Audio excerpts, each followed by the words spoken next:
Official congestion pricing is in effect in Manhattan. After years of preparing, it was on, it was off. Plan rolled out Sunday, and while things seemed to go over smoothly over the weekend, the morning commute today will really be the big test, the first real test. Drivers that pass 60th Street and below now have to pay a fee. That includes several key bridges and tunnels to enter Manhattan. For peak hours, passenger vehicles will pay an additional $9. Trucks, depending on the size, anywhere between $14.40 or $21.60.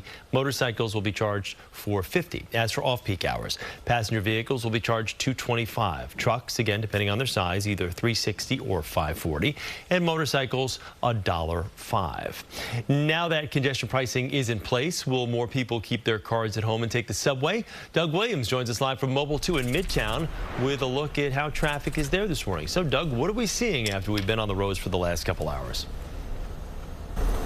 Chris, it's interesting. Right now we're on 8th Avenue, and if Ed can give you a glimpse at right in front of us, it is pretty open. I mean, it is 8:33 in the morning on a Monday, and 8th Avenue is fairly clear. And so in the last few hours, we've sort of shown you what people are used to in the city, driving in the city, trucks double parked, buses, a lot to navigate as always. That has not changed, but there are certain areas, like right now on 8th Avenue, driving right past Madison Square Garden, that feel more open than maybe you're used to. And look, we can't say with 100% certainty that it's because of congestion pricing, but these are the sorts of optics that I think we were expecting.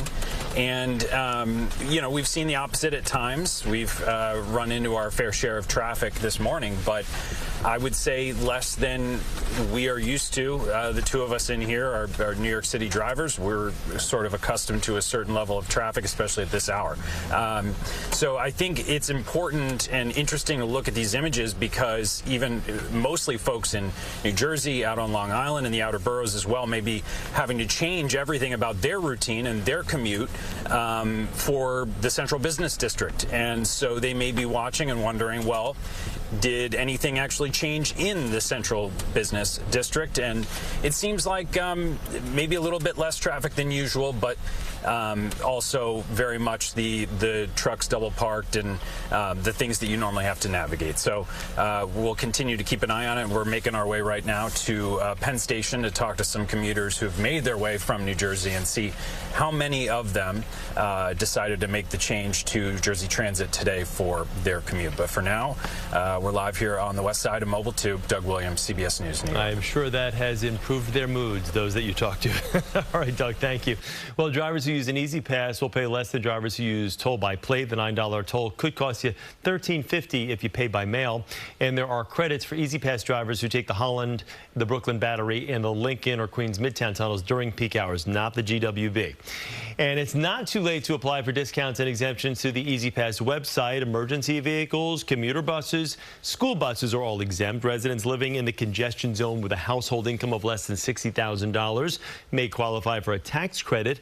A 50% discount is available for drivers enrolled in the low-income discount plan. There are also medical exemptions for those who cannot use mass transit. So you have to really kind of read the fine print, so to speak. Now, union representatives for city firefighters blasted the MTA for not giving them certain exemptions.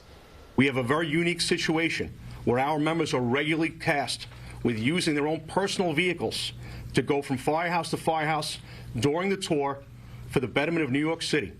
And everyone at the same time said it's somebody else's problem, somebody else's fault. The union says firefighters will no longer use their own vehicles to drive to other firehouses to fill vacancies or transport equipment. They add that using department vehicles instead could impact emergency response times. Coming up, we'll speak with New York State Senator Brad Hoylman-Siegel about the benefits New Yorkers could see from the new tolling plan. And we've got a guide to congestion pricing on our website, including how to apply for exemptions that we just talked about. That's at cbsnewyork.com.